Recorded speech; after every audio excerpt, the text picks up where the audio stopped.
have more than one highlight? Mate, Is that how life works? You're allowed only one highlight? Have as many as you want, especially for that 5K run. Yeah.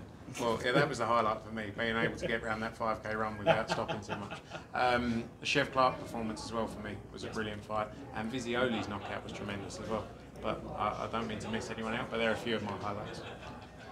Frank, we saw Conor Walker and Paddy Donovan get two very good wins on this card tonight. Do you think those two can meet in a clash, or is it more likely that Crocker and Paddy Donovan clash next?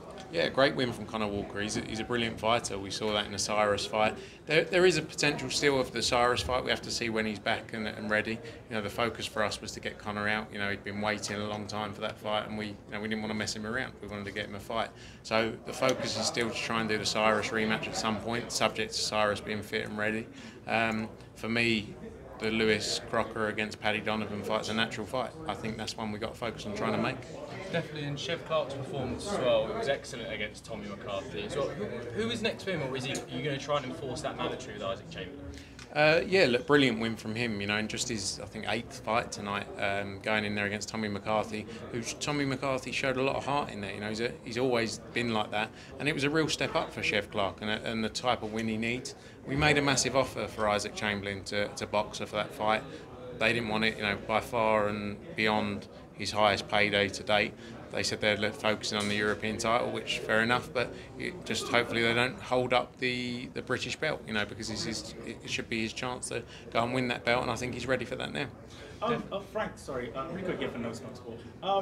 I have to ask you, mate. I've spoken to Isaac, and Isaac actually said, you know, with a Vidal fight, 250K, that's the money that he's looking for. Was that the money? Is that the amount of money that he was looking for a fight with your man Chev down there, or nearabouts? They never actually came back with an amount of money they wanted. We made him a huge offer, which I can confirm would be not buying. 250. No, not 250. Depends what currency. We made him a massive offer, you know, far and beyond what he's ever made in his career before. You know, we were involved in a number of Isaac Chamberlain fights as well in the past, but you know, I don't know whether they spoke to him about it, whether they asked what he would have wanted and came back with a number, but they didn't come back with a number. But you know, our focus is Chev Clark. Chev Clark should be Chev Clark's chance to win the British title, so I'm not really worried about what Isaac Chamberlain decides to do. Yes, Frank, is there a possibility that Chev could bypass British level and move on to the European title? Possibly, yeah. I mean, look, Chev will go at the pace Chev wants to go, and as he's shown in his career, he wants to move very quickly. He wants real tests. So you know, we'll sit down after this and see where he wants to go. But if he wants that British title fight, we'll push hard to make that happen. And you know, maybe another purse bid will be pulled out by someone. Frank, at the start of the week, you'd sort of said Crocker and Donovan down the line. And obviously, I guess as more people's asking questions, it seems to be next. What's changed? Is that maybe somebody's slacking, obviously, and saying the UK cards maybe aren't up to the quality they've liked? What's sort of changed in the last couple of days where you know you want it next? I think it's a fight that makes a lot of sense next. I think, like, as I said, you know, so many of these fights in the past we speak about, and people say, wait for it, build it up, and you know, loads of things happen. People move up in weight, people lose, and it changes the value of the fight. I think now's the time to make that fight happen. You know, Lewis coming off the back of a finish like that tonight, Paddy, you know, had albeit a tough fight, I think he did really well, and he showed a lot of heart in there, and he boxed well. But you know, I just think it's the right fight to do next. I'm not saying it definitely happens next, but that's what I'd like to see. If you think of big success in obviously Belfast today. Have you ever thought of Canada? Coming to Canada, doing a fight there? I've never been to Canada myself. Really? No. I saw it from my hotel room when I was in Detroit. Oh, I'm sorry. Yeah, it looked nice though. Ever thought of any doing fights there? Yeah, for sure. You know, the guys were actually out there a couple of weeks ago for the Callum Smith fight against Beterbiev. They had a number of positive meetings, but yeah, look, we're a global business. We would look to put shows on all around the world, so Canada would definitely be of interest. Frank, I have to ask you, I'm sorry to kind of get away from the card, but Josh Taylor and Jack Catterall, now there seems to be back and forths and backs. You know, it's all kind of down to the money. DAZN aren't putting this obviously on pay-per-view because you don't believe it is a pay-per-view fight. What's your thoughts on it landing on Sky? Yeah, look, if that's what, you know, if other people believe it's a pay-per-view fight, fair enough. You know, look, we represent Jack Catterall, and we've had a great, I think we work really well with Jack Catterall, and we're not going to stand in the way of a fight happening. You know, if we don't see or aren't able, you know, we're not going to put it on pay-per-view, that fight. It's a brilliant fight, and I believe Jack Cashel goes in there and rights or wrong, and I believe he gets the win in there. But you know, if there's someone willing to pay an extortionate sum for it, fair play. Jack Cashel will go and make your money, and he'll be right back with us after. So the fight's obviously not signed. No. But discussions ongoing. You know, I speak to Sam Jones daily. We don't promote Josh Taylor. He's with Top Rank, but let's see. Frank, I just want to go back to the Donovan Crocker again. Obviously, the plan was for Paddy Donovan to have a homecoming in Limerick. I've obviously heard maybe there's a potential a card here again in June in Belfast. Does that sort of scupper the plans a wee bit where you wanted to maybe do a homecoming for Paddy Donovan?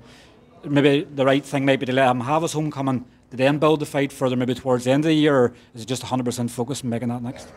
Look, again, they've all got to agree, so I'm just saying that would be I think that's the perfect fight to do next, but you know, it might not be. I might be wrong, and it might not happen. But you know, I think both guys are up there. I think the teams, certain people in the teams are up for it. So let's see. You know, it's something that's got to be worked on over the next week or so. Is there the potential of an indemnity fight Conor Ben next? Who? For either Paddy or Lewis? I don't think so. You know, we've obviously seen the names that Conor's calling out. He's got his fight next week. You know, he wants world title fights. So let's see. Frank, Giorgio Visioli obviously got another stunning KO on this card as well. How important is it for prospects like Giorgio to perform on the big stage with KOs like that? 100%. You know, they're the kind of, that's what's going to build him. You know, he's had 2 knockouts in the same fashion, back to back, doubling length here. He's had 2 fights in just over 2 months now. We've got to keep him busy and active, and we're going to take him all around the country and all around the world. And if he keeps doing that, he's going to build himself into a huge position. He's a young fighter who's got a massive future, and he is doing exactly what fighters need to do. At the end of the day, you can be a personality, you can do a lot of talking, but people want to see knockouts, and that's what he's doing. Frank, how long are you guys going to try and make that? You are, Rick. Mate. You can go next, buddy. How long are you guys going to try and make that Conor Ben and Chris Eubank fight? Look, I will make it my life's mission personally, but Oh yeah. I've done a lot of work on it, spent a lot of time on it. It's something that I've focused many hours of my life on, but also done a lot of talking about it, and it's a massive fight. Of course, you'd be crazy to think we don't want to make it happen, but at the same time, we're not going to let it hold up Conor Ben's career any longer. If that fight can happen, if people are sensible and we can make that fight happen, then great. But we've got to get on with Conor Ben's career. There's many big fights for Conor Ben to make a load of money in, and I'm not going to sit here in line and say no, I'm not interested anymore. Of course, we would love to see that.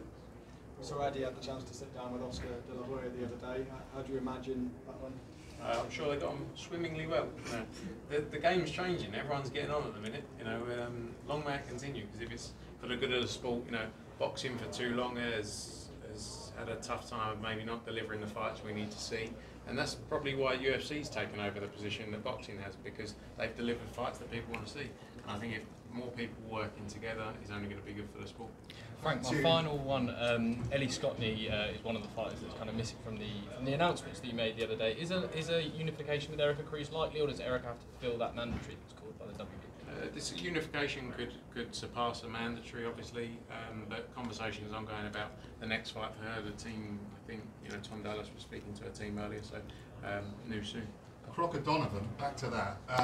The Irish public and everyone involved in the fight, including Donovan and Crocker and the Conlons and things like that, they seem quite protective over big Irish fights and want to do it very well. Obviously, you guys have been a matchroom. I mean, it's you guys want to get it done straight away because it's such a great fight. So, how are you going to deal with that? It's almost you're coming back to an old new territory, if you know what I mean. Yeah, look, we want to make fights that make sense, that sell arenas, and that's a fight that sells arenas. That's a fight. You think that sells an arena in Ireland, yeah? Yeah, I think take that to the SSE. Yeah. I got in trouble for calling it the Odyssey earlier, but take that to the SSE. That's a fight that makes a lot of sense. People want to see great fights, and that is a great fight. And they're both. It's not like they're 6-0, 5-0. They're both at a stage of their career where that's the kind of fight that makes sense. Again, I might be wrong. Maybe it doesn't happen, but that's very much a focus for us to try and get that fight done. After we're coming back to Belfast more and more now, is Lewis Crocker the one that's going to be headliner, or do you still see yourselves working with the likes of Mick Conlon if he does continue to fight on? Yeah, look, it depends. That's a decision for Mick Conlon to make. We've had a great relationship even when we haven't promoted Mick Conlon over the years, and It was great to work with him in December. I'm not sure what decision he's made, but Lewis has got the opportunity to really build on the nights, you know, of Carl Frampton, of Ryan Burnett, of Michael Conlon. And I've said a few times, he's lucky that he's from an area where people really get behind boxing. People want to watch boxing. There's a lot of places all around the world where you don't have that. And he's got the ability to take over and build something special for himself. And we saw the start of that maybe tonight. Maybe we saw the start of that back in December, but tonight was a moment I think that will be, you know, telling for the future. Right now, at this moment in time, what level do you put Lewis Crocker at? Do you think he's capable of winning the likes of the European title next? Beyond that, what are your thoughts? Yeah, for sure, but needs to be built at the right pace, you know, and that's why I fight against Paddy Donovan. They're two equally matched fighters, and that's why I think it makes a lot of sense. Why did I was going to say, why did you come back so quick after the Conlon fight? Because it made sense. You know, we saw it was a great market that we saw a lot of opportunity in, and you know the guys were already there and they wanted to fight. So you know, that for us made a lot of sense. It was obviously last minute that we put this show together, but I think it was a successful night. Frank, Eddie spoke for years about obviously coming to the Ulster Hall with his father years and years ago. You obviously probably got sick of hearing the stories from him.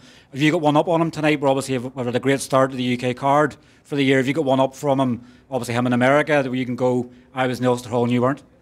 Yeah, I've never been here before. It's the first time, but a special venue. People comparing it to York Hall, but this is much. York Hall's an amazing place, but this is much nicer than York Hall.